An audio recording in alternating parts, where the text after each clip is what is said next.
Bueno, vamos a pasar entonces a la meditación de la palabra del Señor que tenemos esta mañana, y el texto en el que estaremos reflexionando el día de hoy se encuentra en el Salmo número 73. Vamos a hacer la lectura del Salmo completo, Salmo 73. Y dice así la palabra del Señor: En verdad, cuán bueno es Dios con Israel, con los puros de corazón. Yo estuve a punto de caer, y poco me faltó para que resbalara. Sentí envidia de los arrogantes al ver la prosperidad de esos malvados. Ellos no tienen ningún problema, su cuerpo está fuerte y saludable. Libres están de los afanes de todos, no les afecta los infortunios humanos. Por eso lucen su orgullo como un collar y hacen gala de su violencia. Están que revientan de malicia y hasta se les ven sus malas intenciones.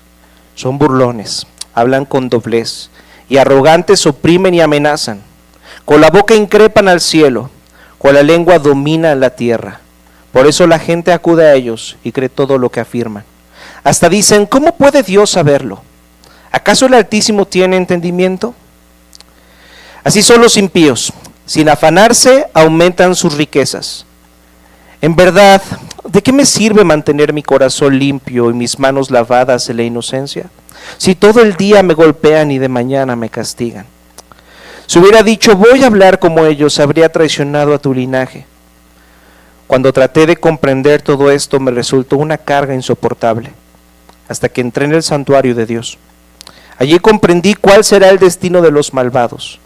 En verdad los has puesto en terreno resbaladizo y los empujas a su propia destrucción.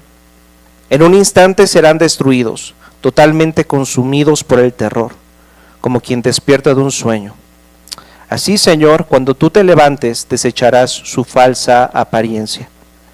Se me afligía el corazón y se me amargaba el ánimo por mi necedad e ignorancia. Me porté contigo como una bestia, pero yo siempre estoy contigo. Pues tú me sostienes de la mano derecha, me guías con tu consejo, y más tarde me acogerás en gloria. ¿A quién tengo en el cielo sino a ti? Si estoy contigo ya nada quiero en la tierra. Podrán desfallecer mi cuerpo y mi espíritu, pero Dios fortalece mi corazón. Él es mi herencia eterna. Perecerán los que se alejen de ti, tú destruyes a los que te son infieles. Para mí el bien es estar cerca de Dios. He hecho del Señor soberano mi refugio para contar todas sus obras. Esta es la palabra del Señor, y durante las últimas semanas hemos estado reflexionando diferentes salmos que nos muestran las disciplinas de la gracia. Y hemos dicho que necesitamos practicar estas disciplinas de la gracia para recordarnos la gracia que hemos recibido en Cristo Jesús. Tenemos que entender esto, y esta es la razón por la cual estamos haciendo esta serie de sermones, porque si no nos esforzamos en recordar la gracia que hemos recibido en Cristo, si no nos esforzamos en recordar el Evangelio, tú y yo jamás seremos capaces de vivir conforme a la fe que decimos tener. Es importante que entendamos eso. Si no nos esforzamos en recordar el Evangelio, si no nos esforzamos en recordar la gracia que hemos recibido en Cristo Jesús, tú y yo no vamos a poder vivir como cristianos. Esa es la verdad, esa es la realidad. Y la semana pasada dijimos que algunas de las disciplinas de la gracia que vemos en el libro de los Salmos son proactivas, es decir, dependen de nuestra iniciativa, dependen que nosotros empecemos a hacer algo. Por ejemplo, la gracia de la meditación. Tú tienes que tomar la iniciativa de ir a la palabra de Dios, encontrar ahí a Cristo y entonces recordarte el Evangelio. Es algo que tú haces, donde tú tomas la iniciativa.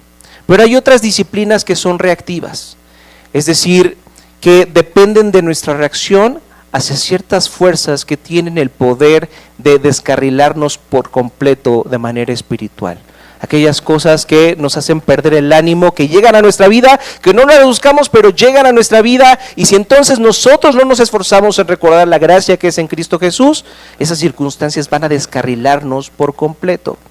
Y el día de hoy nos toca reflexionar en este Salmo 73, el cual es un salmo muy interesante, porque vemos al salmista siendo completamente honesto acerca de un sentimiento que él estaba experimentando. Él estaba experimentando envidia. La envidia es un sentimiento que todos los seres humanos hemos experimentado, incluso desde pequeños, ¿están de acuerdo? Cuando alguien tenía un carrito mejor que nosotros, cuando alguien tenía una Barbie mejor que nosotros, ¿qué sentíamos? Envidia. Y si la envidia es un sentimiento tan común para nosotros, entonces tenemos que aprender a lidiar con este sentimiento. Así que vamos a reflexionar en esto. Veo 3 puntos en este texto que acabamos de leer y vamos a estar reflexionando en 3 ideas. Punto número 1, ¿qué es la envidia? Punto número 2, ¿qué causa la envidia? Y punto número 3, ¿cuál es la cura para la envidia? ¿Qué es la envidia? ¿Qué causa la envidia? ¿Y cuál es la cura para este sentimiento? Entonces, punto número 1, ¿qué es la envidia? Fíjense, la envidia no es simplemente el deseo de poseer más cosas. No se trata únicamente de querer tener más posesiones, no se trata únicamente de querer ser más atractivo, no se trata simplemente de desear tener éxito, de desear tener un mejor trabajo. No es simplemente eso. La envidia surge en nosotros cuando vemos que a alguien le está yendo mejor que a mí. Cuando vemos que alguien tiene más cosas que nosotros, cuando vemos que alguien es más atractivo que nosotros, cuando vemos que alguien está siendo más exitoso que nosotros. Ahí es donde surge la envidia. Y en el Salmo 73 se nos muestra cómo el salmista envidia a un grupo en particular de personas. Vean cómo lo describe. Ahí en el versículo 3 los llama los arrogantes o los malvados. En el versículo 6 los describe como los orgullosos y en el versículo 8 como burlones. Entonces, el salmista estaba envidiando a un grupo de personas que hacían lo que querían, que vivían haciendo lo que querían sin considerar a Dios, y no solamente no consideraban a Dios, también se burlaban de Dios. Fíjense lo que dice ahí el versículo 11. ¿Cómo puede Dios saberlo? ¿Acaso tiene Dios entendimiento? Entonces son personas que dicen, yo no creo en un ser imaginario que me tiene que decir lo que tengo que hacer o lo que no tengo que hacer, lo que tengo que pensar o lo que no tengo que pensar. Yo hago lo que quiero, yo soy el dueño de mi vida, yo poseo la verdad y voy a hacer lo que yo quiera. Ese es el tipo de personas que el salmista está envidiando. Pero la pregunta es, ¿por qué los envidia? ¿Por qué el salmista está envidiando a este grupo de personas que considera como arrogantes, que considera como malvados? ¿Por qué los está envidiando? ¿Por qué los envidia? La respuesta está ahí en el versículo 3, fíjense lo que dice. Sentí envidia de los arrogantes al ver ¿qué? La prosperidad de esos malvados. Este salmo nos muestra algo muy interesante. Que las personas que no estaban considerando a Dios, que las personas que no les importaba a Dios, estaban prosperando. Estaban prosperando. Y entonces el salmista comienza a comparar su vida con la de ellos y dice, yo no estoy prosperando. He mantenido mi corazón limpio, pero ¿de qué sirve eso? ¿De qué ha servido eso? Ellos viven sin preocupaciones, su riqueza aumenta, mientras mi vida ¿qué? Mientras mi vida está llena de sufrimiento, mi vida está llena de desesperación. ¿De qué sirve que guarde mi corazón? ¿De qué sirve que guarde mis palabras? ¿De qué sirve que obedezca a Dios si parece que a ellos les está yendo mejor? Entonces fíjense, aquí se nos revela algo muy profundo acerca de la envidia. Fíjense lo que dice. La envidia no es simplemente el deseo de poseer lo que otros tienen, sino que también implica un resentimiento que surge cuando sentimos que es injusto que alguien más tenga lo que nosotros no. Entonces no es simplemente el deseo de querer tener lo que alguien más tiene, sino es ese sentimiento de injusticia de que, ¿por qué él sí y yo no? ¿Por qué él sí tiene esto y yo no? La persona envidiosa es incapaz de alegrarse cuando ve que a alguien le está yendo bien. No es capaz de disfrutar el éxito de alguien por más que no es capaz de disfrutar el éxito de alguien porque siempre está pensando en sí misma, siempre está pensando en lo que no tiene. ¿Cómo les va lidiando con este sentimiento? ¿Han experimentado esto? ¿Alguna vez han hecho una sonrisa falsa cuando alguien les muestra su casa nueva? ¿O cuando alguien les muestra su carro nuevo? ¿O cuando alguien les presume sus éxitos? ¿Han hecho alguna vez una sonrisa falsa a alguien cuando les muestra algo que ha sido muy importante para ellos? Yo sí he experimentado la envidia. El viernes pasado venía con mi esposa en el carro y el Waze nos mandó por una ruta, por una colonia donde hay un montón, por una de esas colonias donde viven un montón de personas ricas, y nos mandó el Waze por ahí para evitar el tráfico. Y le dije a mi esposa, me gusta mucho manejar por aquí. Y ella se me quedó viendo y me dijo, ¿por qué?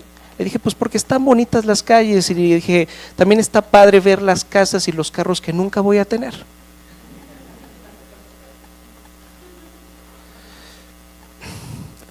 Y aunque está padre manejar por esas calles, porque son calles muy bien pavimentadas y se ven bonitas, en el fondo, mientras estoy circulando por ahí, no dejo de sentir un hueco en el estómago. Y me pregunto, ¿por qué ellos sí y yo no? ¿Por qué ellos sí tienen estas cosas, Dios, y yo no, que soy tu siervo? Yo sé que ustedes no han experimentado esto porque ustedes son muy buenos cristianos, pero si tú, al igual que yo, has experimentado la envidia, este salmo es un alivio, es un verdadero alivio para ti y para mí. Aquí vemos al salmista diciendo cosas como: ¿de qué me sirve portarme bien? Esta religión no está funcionando para mí, mi fe en Dios no está funcionando, no está produciendo los resultados que pensé que produciría, no estoy obteniendo riquezas, no estoy progresando en la vida y mi vida no parece ser muy satisfactoria. Fíjense, muchas personas pueden acercarse a Dios, pueden venir a la iglesia por las motivaciones incorrectas. Muchas personas vienen a la iglesia siendo solteras y ¿qué quieren? Quieren que Dios les quite los solteros, ¿están de acuerdo? Muchas personas vienen a la iglesia porque probablemente están experimentando un problema en su familia, un problema en su matrimonio, ¿y qué quieren? Que Dios solucione ese problema, que Dios solucione su matrimonio. Hay otras personas que vienen con alguna enfermedad y ¿qué quieren? Que Dios los sane. Hay otras personas que vienen para que Dios les dé un trabajo o Dios no les quite ese trabajo que tienen. Hay muchas personas que se acercan por estas motivaciones a Dios. Y si Dios no hace lo que tú quieres o lo que crees que Él debería de hacer, entonces parece como que tu fe no es muy funcional. Y más cuando volteamos a nuestro alrededor y vemos que incluso las personas que no consideran a Dios, que no creen en Dios, que no han puesto su confianza en Él, parece irles mejor que a ti y a mí. Tú y yo hemos experimentado envidia, tú y yo experimentamos envidia. Y a pesar de que es un sentimiento tan familiar para ti y para mí, eso aún todavía no nos permite entender por qué experimentamos envidia. Entonces, punto número 2, ¿qué es lo que causa la envidia en nuestros corazones? ¿Por qué el salmista tiene envidia? Porque a pesar de que él cree en Dios, porque a pesar de que él conoce a Dios, porque a pesar de que ha escuchado todas las promesas de Dios, él está experimentando con esta lucha en su corazón de tener envidia. Fíjense en esto. La envidia es la consecuencia de un corazón que no descansa en Dios. La envidia es la consecuencia de un corazón que no está hallando su descanso en Dios. Y esto ya lo dijo alguien mucho más inteligente que yo hace muchos años. Agustín de Hipona, considerado como el mayor pensador cristiano del primer milenio, dijo lo siguiente: nos has hecho para ti, Señor, y nuestro corazón estará inquieto hasta que halle descanso en ti. Nos has hecho para ti, Señor, y nuestro corazón va a estar inquieto, va a estar experimentando envidia, hasta que nuestro corazón no descanse en ti. Aquí está nuestro problema, aquí está mi problema, aquí está tu problema y aquí está el problema de toda la humanidad. Todos estamos buscando el descanso de nuestro corazón en algo que no es Dios. Todos intentamos constantemente encontrar descanso, encontrar paz, encontrar seguridad, el sentido de nuestra vida y nuestra identidad en las cosas de este mundo antes de ir a Dios. Tú y yo luchamos con esto constantemente. Y eso es justo lo que le está pasando al salmista. El salmista no está encontrando su descanso en Dios, sino en el hecho de si está prosperando o no. Y cuando ve que no está prosperando, entonces se envidia, entonces se enoja, porque piensa que la fe que tiene en Dios, piensa que la relación que tiene con Dios tiene que traerle alguna recompensa. Piensa que si se porta bien, entonces Dios, ¿qué tiene que hacer? Dios lo tiene que recompensar. Si hago las cosas correctas, si me porto bien, si soy limpio de corazón, si honro al Señor, si ofrezco sacrificios, entonces Dios tendrá que recompensarme. Entonces Dios tendrá que bendecirme. Pero cuando se da cuenta que no es así, entonces comienza a envidiar. Él cree que está descansando en Dios, pero en el fondo está descansando en el hecho de que cree que el estilo de vida que ha elegido lo recompensará más. Fíjense en esto. Él piensa que está descansando en Dios, pero realmente está descansando en el hecho de que el estilo de vida que ha tenido, que el estilo de vida que ha elegido, que el sistema de creencias que ha elegido lo recompensará más. Y entonces mira a los malvados y dicen, ellos no creen en Dios. Ellos no consideran a Dios, ellos tienen un sistema de creencias diferente al mío, ellos no se tienen que parar temprano los domingos para ir a la iglesia y ve, les está yendo re bien. A ellos sí les está funcionando su sistema de creencias, a ellos sí les está funcionando la forma en la que han elegido vivir. Entonces llega la duda, esto no está funcionando para mí. Así es como llega la envidia y posteriormente llega la pérdida de fe. Fíjense cómo funciona. Cuando pensamos que nuestra relación con Dios no está funcionando para nosotros, llega la envidia, llega la duda y después llega nuestra pérdida de fe. Ahora tal vez tú te sientas identificado con el salmista y digas, oye, pero el salmista tiene razón. Tiene razón en sentirse así. Si tú y yo volteamos a nuestro alrededor, vamos a ver que gente que no considera a Dios, gente que no piensa en Él, gente que incluso hace mal a otras personas, prosperan. Y no solamente eso, fíjense lo que dice el versículo 10. La gente acude a ellos y les hacen caso. Tienen más seguidores que tú. Hay personas que están más dispuestos a escuchar a esas personas que a ti. Incluso quieren parecerse a esas personas. En los últimos años hemos visto como nunca el crecimiento de los cárteles del narcotráfico en nuestro país. Vemos que están cometiendo crímenes horribles cada vez más. Crímenes a los que incluso ya nos hemos acostumbrado. ¿No les parece eso? Que ya escuchamos una noticia nueva acerca de algo que ha hecho el narco y decimos, bueno, pues uno más. Y parece que nadie puede oponérseles. Parece que están muy bien.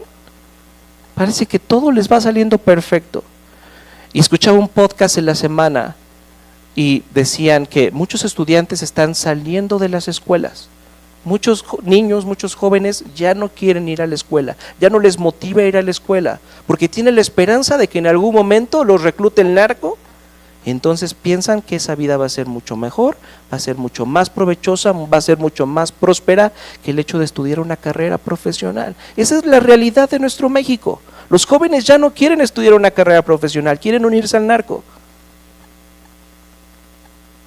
Esa es la realidad. Y al comenzar esta serie de sermones reflexionamos en el Salmo número 1. Y ahí en el Salmo número 1 dice que los malvados son como paja arrastrada por el viento. Sin embargo, el salmista, al ver su vida, y tú y yo al ver nuestra vida, no parece como que los malvados sean como paja arrastrada por el viento. Parecen ellos más como árboles bien plantados junto a las orillas del río, ¿no? ¿No parece eso? Y al ver todo esto es normal que nos preguntemos, ¿qué pasa con las promesas de Dios? ¿Será que Dios ha fallado en cumplir sus promesas? ¿Será que Dios nos ha fallado? ¿Será que Dios nos ha engañado? ¿Será que Dios nos ha mentido?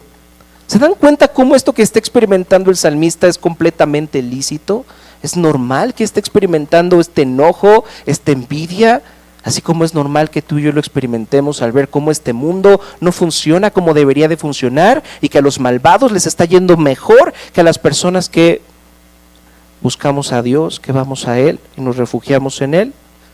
Y para entender mejor cómo se sentía el salmista tenemos que entender quién es Él, porque sí, el salmista tiene un nombre. Algunas Biblias tienen algunos títulos, y si la tuya tiene un título podrás darte cuenta cómo al inicio dice Salmo de Asaf. ¿Y quién era Asaf? ¿Recuerdan quién era Asaf? Fíjense, Asaf era el encargado de dirigir la música en el templo de Dios. Asaf sirvió en el templo de Dios y era el encargado de dirigir la alabanza a Dios, de dirigir los cantos a Dios durante el reinado del rey David. Ese era Asaf. Y Asaf se encargó de escribir himnos de adoración y dirigía al pueblo de Israel con la alabanza a Dios. Y para que Asaf pudiera escribir todos estos himnos, ¿qué creen que tenía que conocer Asaf? Asaf escribía canciones para Dios. ¿Qué creen entonces que tenía que saber Asaf? Tenía que conocer la Escritura, tenía que conocer todas las promesas de Dios, tenía que estar empapado de las promesas de Dios, y acerca de esas promesas de Dios él escribía canciones donde decía que los justos prosperarían, que un día heredarían la tierra, que algún día Dios reinaría por completo y haría que los malvados pagaran. Eso era lo que Asaf escribía en sus cantos, eso era lo que él cantaba y eso era lo que él hacía a otras personas cantar. Pero de repente alza sus ojos, voltea a ver a su alrededor y se está dando cuenta de que eso que está escribiendo no está pasando. Y entonces pasa lo lógico, se desanima y comienza a dudar y comienza a cuestionar su fe. Vean cómo en el versículo 2 incluso dice: estuve a punto de caer y poco me faltó para que resbalara. Estuve a punto de caer. Al ver toda esta injusticia, al ver todo esto que está pasando, al ver cómo yo pongo mi esperanza en Dios, pero parece que eso no me trae ninguna recompensa, entonces eso hace que por poco resbalara. En lugar de seguir animando al pueblo para que pusiera su esperanza en Dios, en lugar de recordarles la palabra de Dios y recordarles sus promesas, ¿qué hace? Se siente tentado a darse por vencido. Esto es lo que estaba pasando con Asaf. Y ahora fíjense, la realidad es que esto no solamente es el problema de Asaf. Tú y yo también tenemos este problema. A Asaf le costaba creer que Dios iba a cumplir su promesa, y a nosotros nos cuesta confiar que ya hemos recibido esa promesa. Déjenme repetir esto. Tú y yo tenemos el mismo problema de Asaf, solamente que a Asaf le costaba creer que Dios iba a cumplir con sus promesas, y ahora a ti y a mí nos cuesta creer que Dios ya ha cumplido su promesa. Permítanme explicar esto que les acabo de decir. Y nosotros tenemos que entender que ahora, en pleno siglo XXI, vivimos en una época mucho más grandiosa que en el tiempo en el que vivía Asaf. Y no vivimos en un tiempo mucho más grandioso por los avances tecnológicos y el hecho de que tengamos aire acondicionado en nuestro carro, o el solo hecho de que tengamos carro. No por eso es más grandioso nuestro tiempo que el tiempo de Asaf. ¿Saben por qué es más grandioso nuestro tiempo, el tiempo en el que ahora vivimos aquí en pleno siglo XXI, que el tiempo en el que vivía Asaf? ¿Saben por qué? Porque ahora tú y yo ya hemos podido ver cómo se han materializado las promesas de Dios. Asaf sabía que Dios intervendría de alguna manera en este mundo para cumplir las promesas que había hecho al pueblo de Israel, pero no estaba seguro de cómo lo haría. Ahora tú y yo estamos seguros de cómo Dios lo ha hecho. Y para entender esto, vayamos rápidamente al libro de los Hechos, capítulo 13, versículo 32. Hechos, capítulo 13, versículo 32.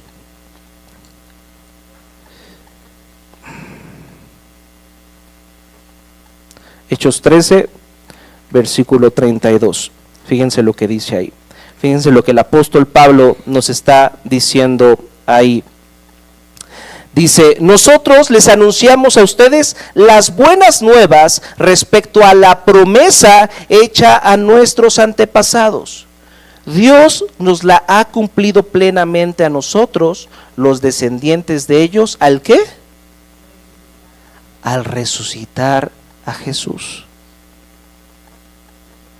Ahora nosotros sabemos que estas promesas de Dios han sido encarnadas en una persona, en Cristo Jesús. Jesús vino a vivir en medio de un mundo donde los malvados reinaban y hacían lo que querían, y estos malvados fueron los que lo crucificaron.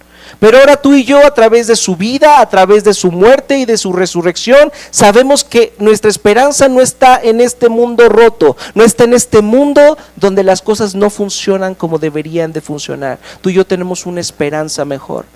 Tú y yo tenemos una esperanza en Cristo. Gracias a su vida, a su muerte y a su resurrección, tú y yo tenemos la esperanza de una vida eterna junto con Dios, donde Él va a venir a restaurar todas las cosas, Él va a venir a secar toda lágrima de nuestro rostro y vamos a vivir una eternidad junto con Él plena y completa.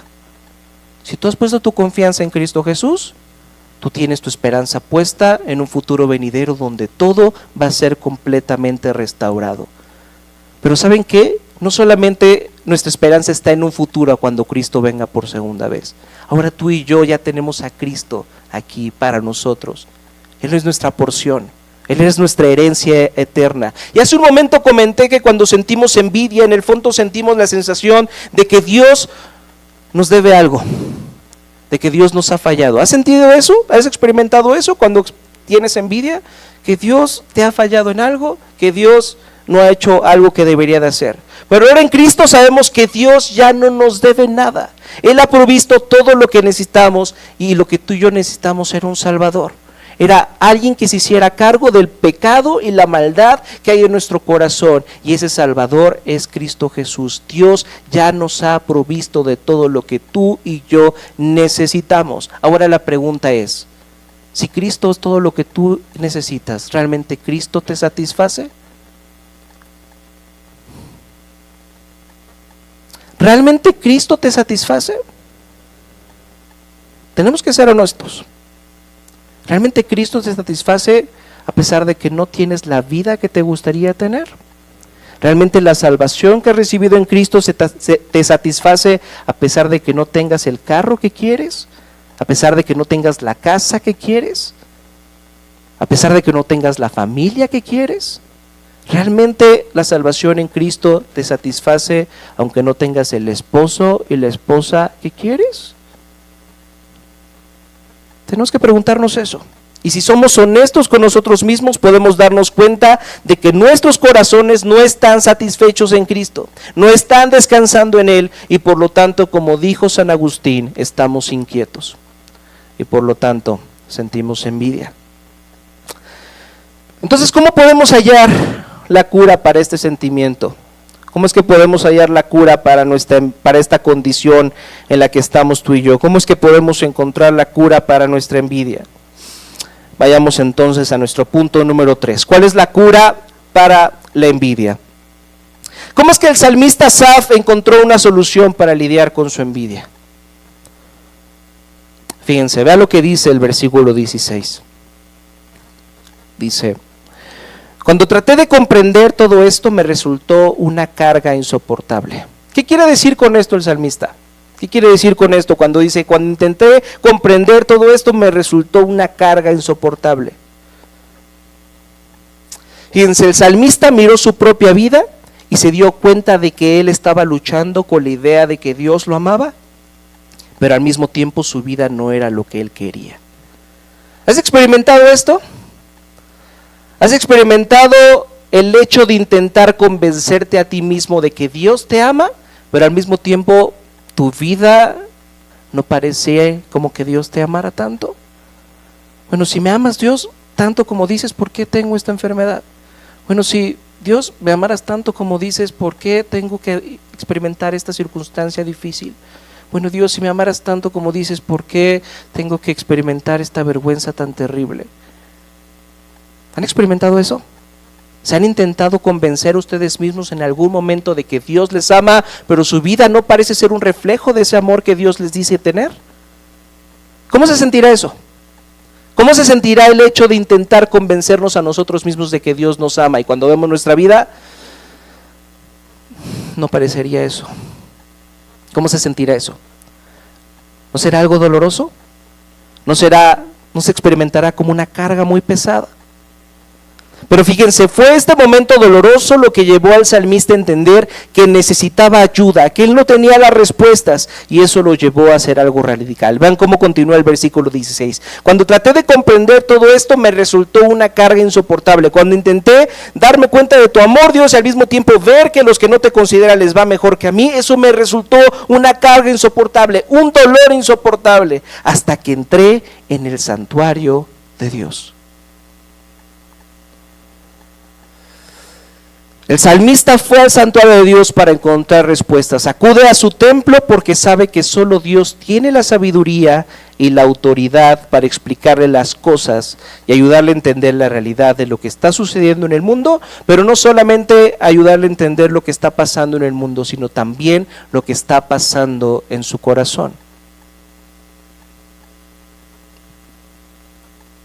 Y esto es algo que seguramente tú has experimentado si eres cristiano.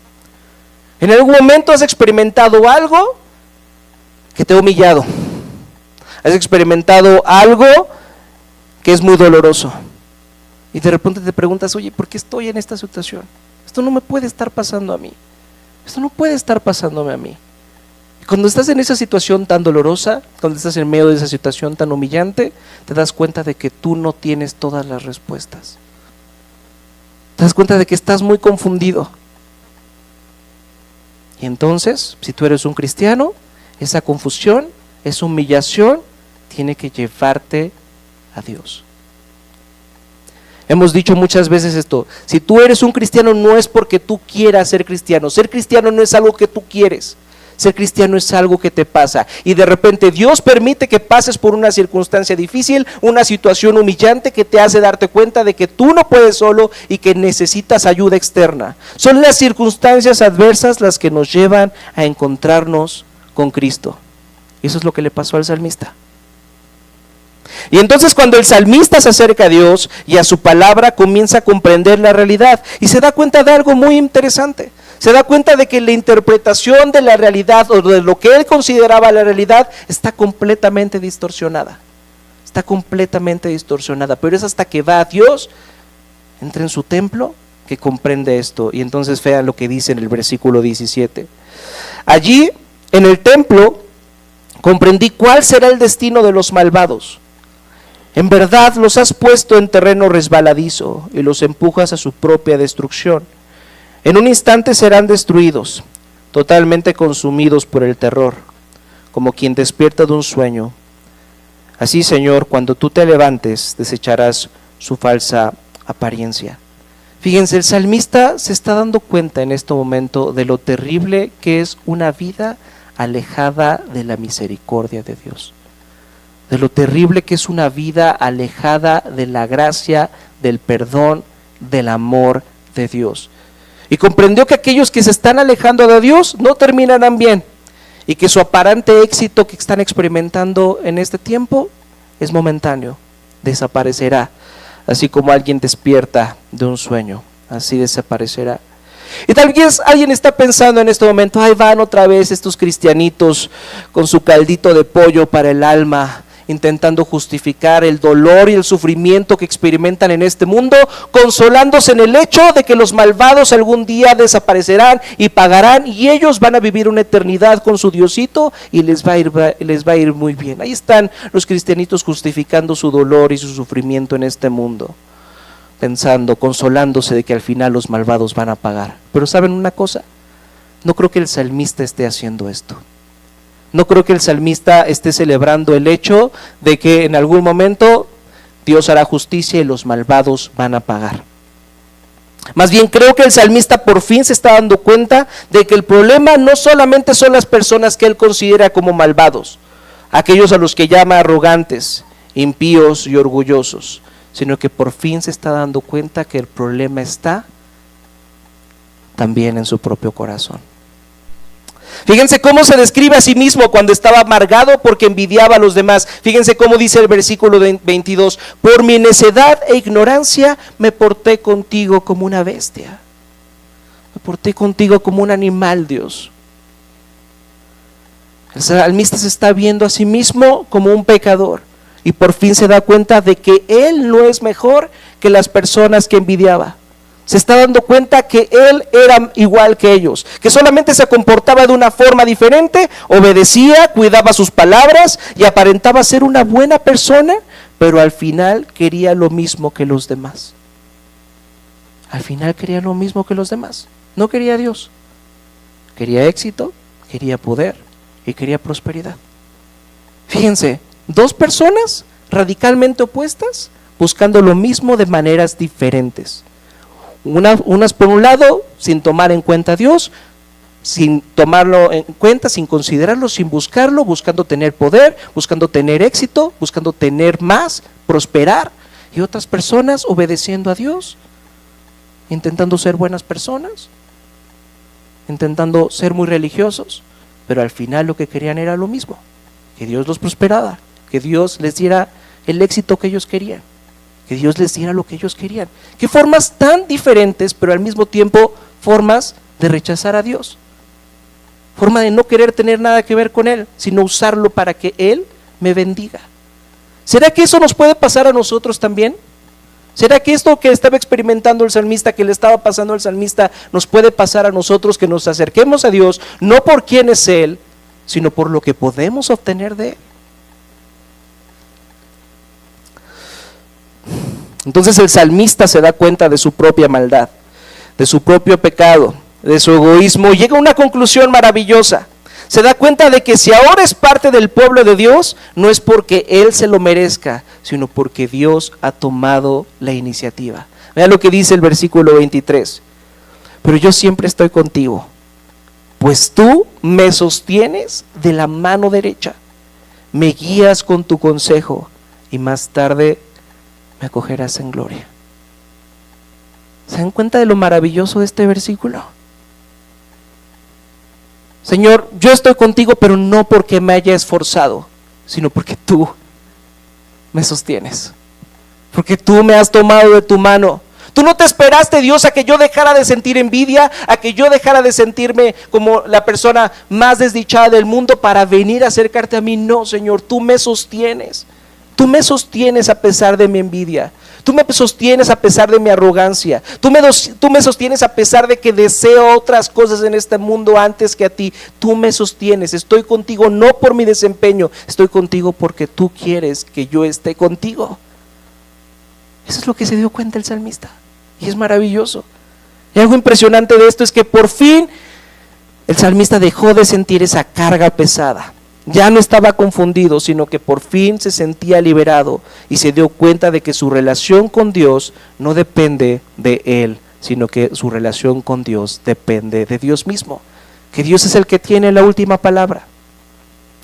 Ahora, algo que no hemos profundizado es, ¿cómo es que el salmista llegó a estas conclusiones al entrar al templo, al entrar al santuario de Dios?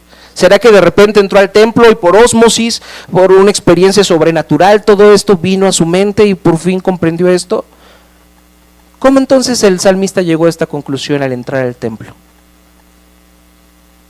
De que no dependía de él, sino de Dios. De que su relación con Dios no dependía de su desempeño, sino de que Dios lo iba a sostener. ¿Cómo llegó a esa conclusión el salmista al entrar al templo? ¿Qué se hacía en el templo? ¿A qué se presentaba el pueblo de Israel en el templo cada año? ¿A qué? A presentar sacrificios. ¿Y qué significaba un sacrificio? Significa que para que yo pueda tener una buena relación con Dios, alguien tiene que vivir la vida que yo no puedo vivir y tiene que sufrir la muerte que yo merecía. Este animalito que es sacrificado en mi lugar es puro y sin defecto. Yo no soy puro y sin defecto, Él sí. Entonces Él vive eso que yo no puedo vivir. Y a pesar de que vive lo que yo no puedo vivir, Él sufre el castigo que yo merecía. Tiene que ser degollado, tiene que ser asesinado en mi lugar. Eso es lo que pudo ver el salmista.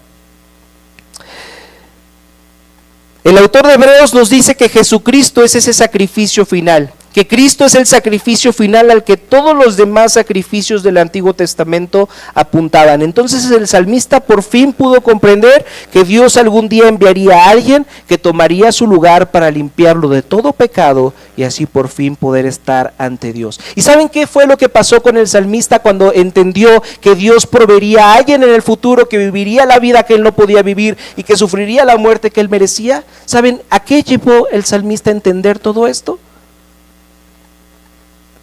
Lo llevó a la adoración.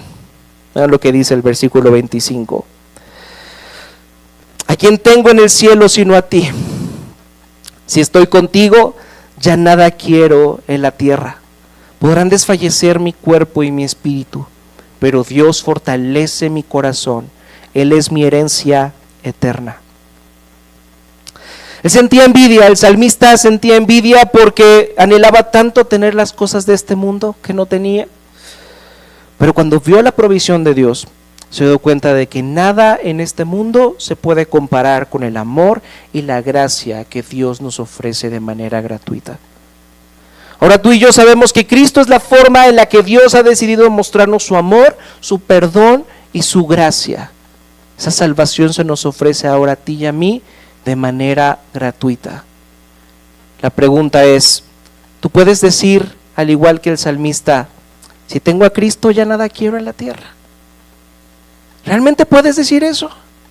Al igual que el salmista, realmente al comprender esta provisión que Dios te ha dado a ti en Cristo, esto te lleva a la adoración, al igual que al salmista, y puedes decir al igual que él, si tengo a Cristo ya nada necesito, ya nada me hace falta, ya no quiero nada más en la tierra. Reflexionábamos en la clase hace un momento de fundamentos de la fe, que la única manera de poder hallar nuestro consuelo, nuestra satisfacción en Cristo, no solamente decir, bueno, Cristo me salvó, sino se trata de sentirlo. ¿Realmente sientes la salvación? ¿Realmente sientes que Cristo es lo más hermoso y lo más bello que Dios te ha ofrecido? Esto es importantísimo. Si tú no experimentas el hecho de que Cristo es lo más bello que Dios te haya dado, que Él es tu provisión, que Él es tu herencia eterna, si tú no experimentas eso, entonces jamás vas a dejar de experimentar envidia. La única manera en que tú y yo podemos superar nuestra lucha con la envidia es comprender que en Cristo Dios nos ha dado nuestro mayor tesoro. Cuando Cristo es suficiente, la envidia pierde su poder porque en nuestro corazón haya el descanso que necesita. Ese descanso del que hablaba San Agustín. Estamos inquietos porque no hemos encontrado nuestro descanso en Dios. Estamos inquietos porque no hemos encontrado nuestro descanso en Cristo. ¿Has encontrado tu descanso en Cristo? Finalmente el Salmo termina con una tremenda declaración del salmista. Vea lo que dice el versículo 27. Perecerán los que se alejan de ti, tú destruyes a los que te son infieles. Para mí el bien es estar cerca de Dios. He hecho del Señor soberano mi refugio. ¿Para qué? Para contar todas sus obras. Este es un fin precioso para este salmo, porque nos muestra cómo el salmista entendió que esa salvación que había recibido en Dios, que Dios proveería un salvador, entendió que esa salvación no era simplemente para que él se guardara y dijera, mira qué padre que ya soy salvo, sino que entendió que esa salvación tendría que enviarlo a beneficiar a otras personas, a beneficiar a más personas, a proclamar las buenas obras de Dios. El 31 de octubre celebramos un aniversario más de la Reforma Protestante. Y el corazón, el centro de esa lucha era dejar de poner nuestro consuelo, nuestro descanso en nuestras obras y voltear a ver a Cristo. Es decir, solamente por la fe que tengo en Cristo, solamente por la gracia que he recibido en Cristo, es que soy aceptado por Dios. Ahora la pregunta es, al entender esta gracia que se te ha ofrecido, esto te lleva a no solamente guardarte esta gracia para ti y poderla compartir con otras personas, poder vivir vidas que beneficien y bendigan a otras personas. En verdad tu fe en Cristo te lleva a dejar de pensar en ti, a dejar de pensar en lo que no tienes y entonces darte cuenta de lo precioso que has recibido en Cristo y cómo este regalo precioso que has recibido ahora tú tienes el privilegio de poder compartirlo con los demás. ¿En verdad tu fe en Cristo te ha llevado a eso? No estamos llamados a experimentar envidia, estamos llamados a tomar esta gracia, a tomar esta esperanza y a contar sus obras, a contar el Evangelio, a encarnar el Evangelio en nuestra ciudad, en nuestros vecindarios, con nuestras familias y con nuestros trabajos. Reflexionemos en esto, vamos a orar. Padre, la lucha de nuestro corazón es profunda y tú la conoces bien. Entraste en nuestra vida en Cristo para sanarnos y sanar el mundo en el que vivimos. Conocemos la envidia, Padre, sentimos la envidia en nuestras propias vidas, pero te pedimos, Señor, que nos ayudes a no desesperarnos. Ayúdanos a descansar en ti, que podamos poner nuestra esperanza en la vida, en la muerte y en la resurrección de Jesucristo nuestro Señor, que podamos decir como el salmista: si te tengo a ti, ya nada quiero más en este mundo. Señor, ayúdanos, cambia nuestros corazones, guíanos, Padre nuestro, para que te contemplemos y contemplemos tu provisión, para que las vidas que llevemos realmente sean transformadoras, Señor, que puedan sanar a nuestra ciudad, que puedan sanar a nuestra nación, que puedan sanar a nuestros matrimonios, que puedan sanar nuestras familias, que puedan sanar nuestras iglesias, Señor, que puedan sanar a nuestro mundo.